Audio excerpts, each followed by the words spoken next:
If you are a B2B service-based business owner and you are looking to gain more clients, create more impact and more revenue in your business, tune in to Amplify Your Marketing Message with Campbell Rapin.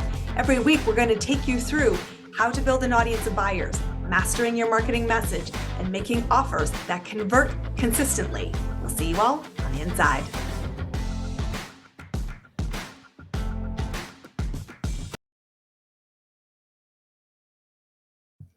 Welcome back, everybody, to Amplify Your Marketing Message. I want to ask you a question today, and I will tell you I'm coming with you on fire today. Are you confident that you're the person people will say yes to?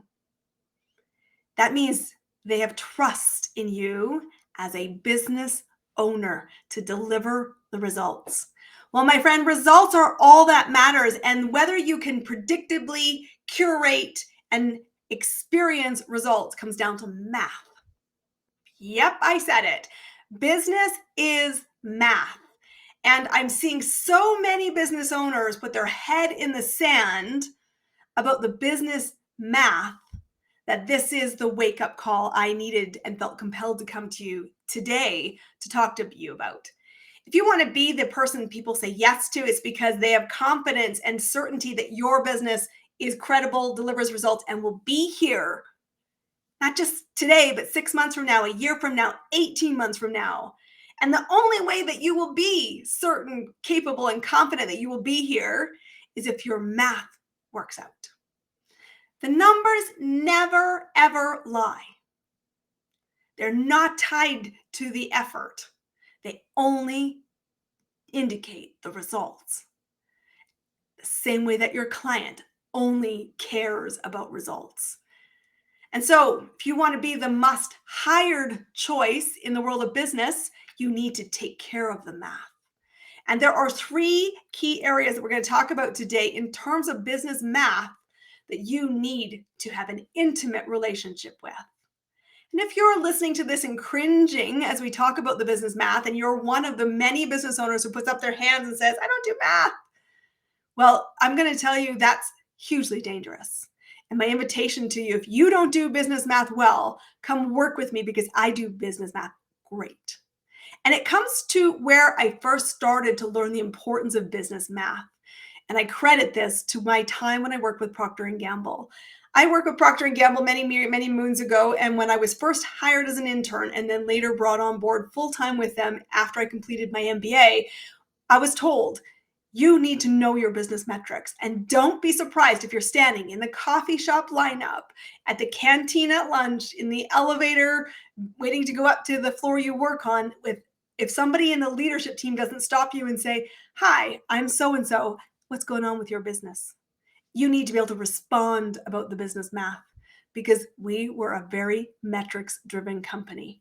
And that discipline has really helped me, not just at my time with P&G, but with every other business I've been part of. And that's why I work so strongly with my clients on the fundamentals, because the fundamentals tell us where we are. They are so important from a data set point of view, and ignorance costs you more than you can afford. So let's jump in. The first piece of the puzzle is to understand that there are 2 monetary lines you need to track. And they don't mean the same thing, despite the fact that everyone uses them as one. It's not in your interest to see these as one and the same.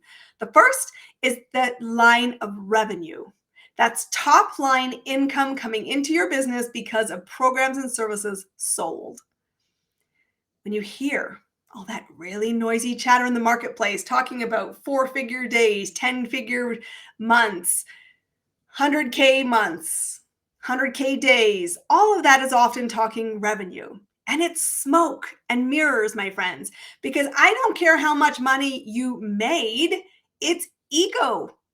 What matters is how much you kept, which is smart. And so beware when somebody floats a number because they're hoping to bamboozle you into believing that they know what they're doing and you should follow them and put money in their pocket. Well, buyer beware, my friends. I don't care how much revenue you make. I want to know how much you kept. And that's why the second number is important, which is profit. Profit is the money left over after all your other expenses and commitments are paid. It's free cash. And that is a really important number, because if you are trying to grow your business and you're trying to get investors, whether that is private investors, bank investors, or other people to bet on you, they want to know, do you have free cash? Without free cash, you are not that interesting. And if you are in the place where you're thinking about exiting your business, and you should always start with the end in mind, what's the exit play? People will want to know, how much profit do you have in your business? Because that's what's valued by a buyer. And you always have to be looking for the buyer. And you know that from here on this conversation we have every week on Amplify Your Marketing Message. So I want you to know, in your business, what's your revenue and what's your profit? And here's how this comes to life. I see so often people, especially the solopreneurs that I'm working with, think that a six-figure business is the goal line, 100K. And I always say, why 100K? And honestly, I'm not tied to what size of business you want to work. And it doesn't matter here if you're listening to the audience, whether you're 50K, 100K, 100 million, don't care. This principle is the same. I want you to listen for the principle. 100K is the revenue line. That's not what you take home. I am a Canadian. I have a Canadian business registered in the province of Alberta. And so I already know that at 100K revenue, I'm going to give corporate taxes in and around 30%. Give or take. So right away, we're taking 30K of the 100K. Now I have 70K. But 70K isn't really the profit, because I have expenses. I have tech expenses. So things like the cost to run my Zoom, the cost to run the podcast, the cost to have an email system, the cost to have a computer, lights, buildings. Those are basic fixed costs that come off the revenue line. And net down the total, maybe now we're at 50K. The other optional thing that I could have is variable expenses, which could be marketing dollars, staffing costs. Those are numbers I have some degree of flexibility, because they are choiceful decisions I can make in my business. And choiceful decisions and the framework of what decisions we make all comes down to your strategy, which is why strategy is my jam. If you don't know where you want to go, how do you know what decisions to make? How can you possibly assess what's good return on investment dollars, time, bandwidth? You can't. So anyway, those are discretionary things. And you might be thinking, oh, I don't have any advertising costs. Maybe you don't pay for SEO. Maybe you don't pay for advertising dollars. But have you ever built yourself a business card? Have you got yourself a logo? You do have some level of marketing costs. And that number, I know from my days with Procter & Gamble, can go from everything from zero to millions very quickly. The goal is to deliver return. So I hope you're checking if you are, in fact, getting return. But after I net off those variable costs, I might be looking at a profit line of 30K. So that 70K I started with got whittled with both fixed and variable costs. Not sexy, right? Also a lot less money you are taking home from your shareholder dividends or your salary. So when people say I want a 100K business, when I do that with them, I have a whole bunch of people that maybe just like you sitting listening right here, right now, go, wow, I don't have as much left as I thought at 100K. And that leaves you two choices. You need more revenue, option A.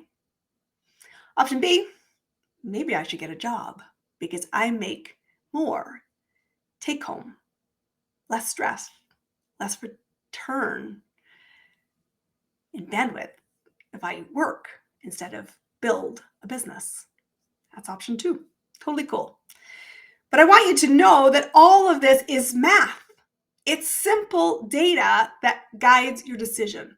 And profit and revenue are the most important top line that you need to keep in your eyesight every single week. And at minimum, you should be reviewing and course correcting monthly.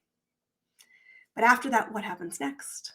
Well, it's not just about the big picture. I want you to fund the day-to-day, which is where we talk about cash flow. And watching your cash flow is sometimes the biggest struggle for a small business, because money coming in and money coming out doesn't always flow in sequence or in direct parallel. And some of the most common misconceptions or problems I see is that small business owners think that money in the bank is money to play with. And it's not always the case, because you should be setting aside money for taxes, money to pay your basic fixed expenses, and then decide if there's money left over, do we have money to play with in the discretionary spending? But free cash flow is the money left over when all the commitments are already made. And so if you are account and you have an account, a type of business that you take prepayment, one of the most dangerous things I see people do is spend the money today before they've earned it. That's super, super dangerous, because I don't know a business owner around, myself included, who's not reached a point in an agreement with a client where somehow you want to walk away. And you do. But walking away has costs, and often that can mean refunding money. But if you spent what you already used, it can create a cash crunch. Or you have to front load money to pay for something to be created on the hope it creates money. So, for example, investing in course program development, videos, and content before it actually generates revenue.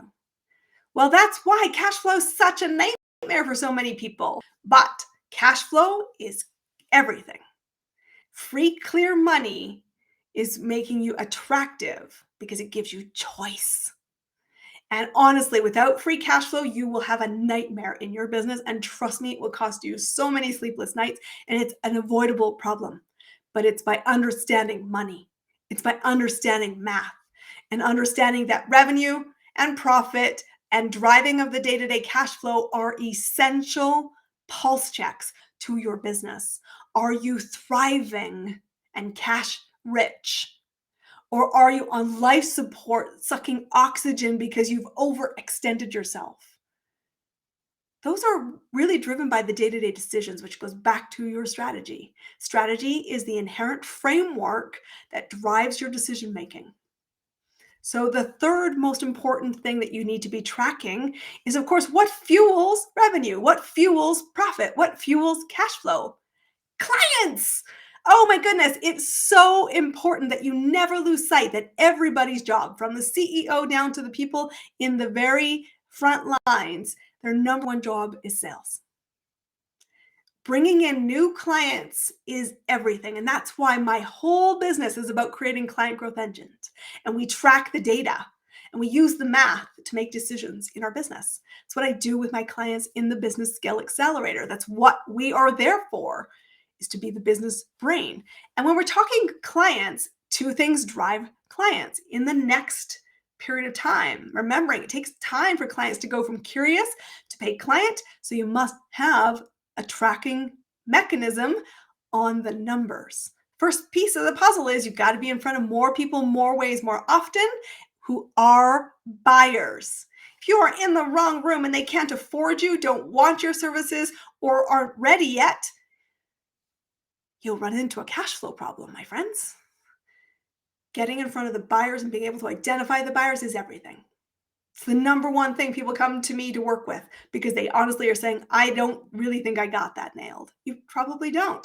Let's get it nailed, because getting it nailed means we're going to turn on the fuel to fire up the engine, which means positive cash flow. We're going to structure your offers to give you profit and, of course, more revenue to take home and support the life you want.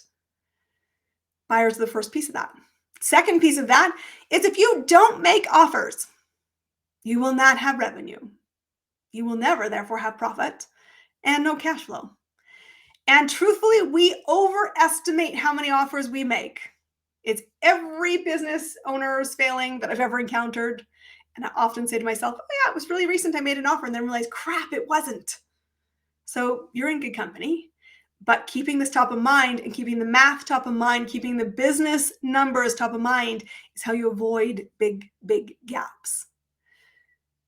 And an offer is a one-to-one exchange where there's value on the table and a recognition that we can create results by working together.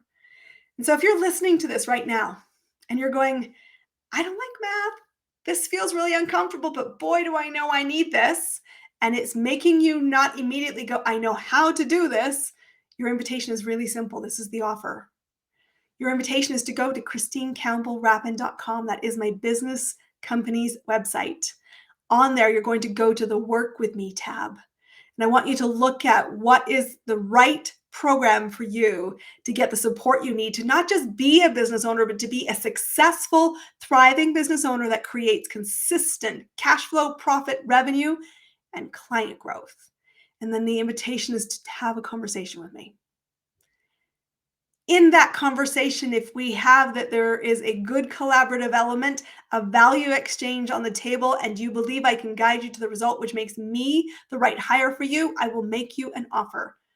On that page, ChristineCampbellRapin.com, you will also see guidance to what my programs and services cost. What's the investment level? And I want you to look at that as an investment to return repeating cash flow, revenue, profit, and client growth. Because the long-term win comes down to math. If you change the inputs and you learn to critically think and you build the foundations, you will fire up your engine. It's time to go, my friends. Let's light that fire.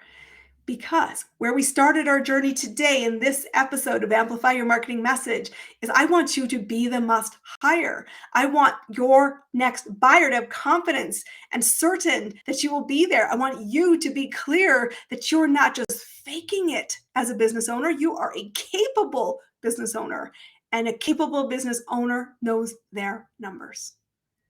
They're using the data input to drive decision-making, effectively supporting their strategy. They know when to take a course correction, and they recognize that despite all of the noise in the head, the utter BS barometer is your numbers. You want different inputs to drive different outputs. If you are not already a business that has consistent client growth, and truthfully, I'm watching this in my peer set, we're not talking enough about the data. I learned at Procter & Gamble how important it was to know my business numbers. And me as a discipline, I will show you how this comes to life, because I'm not just talking this at you, I live this today. It's how I've helped create so much success with clients and other businesses I've supported. I have a dashboard that shows me all my key metrics. I update it usually weekly, but certainly every month it does officially a review, and there's a review in my calendar. I have a actually tracking board right outside where I sit in my desk that shows me the lead gen tracking. And in that, it's how many new people am I meeting? How many offers are outstanding? And offers must have a yes or no outcome. And I'm tracking committed revenue and paid revenue, because committed revenue and paid revenue are not the same things. Paid revenue leads to cash flow. Committed revenue means theory. Did you just hear me say that? Because you probably need to rewind. Committed revenue does not equal paid revenue, and only paid revenue equals cash flow. So many businesses are not getting invoices paid. Let's fix that. We fix it through accountability.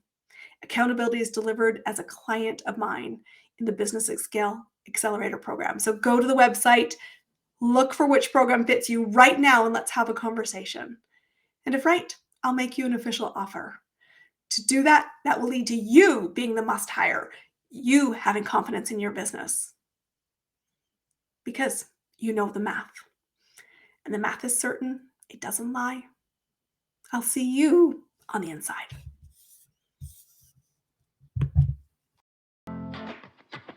That's a wrap on another amazing episode of Amplify Your Marketing Message with me, your host, Christine Campbell Rapin.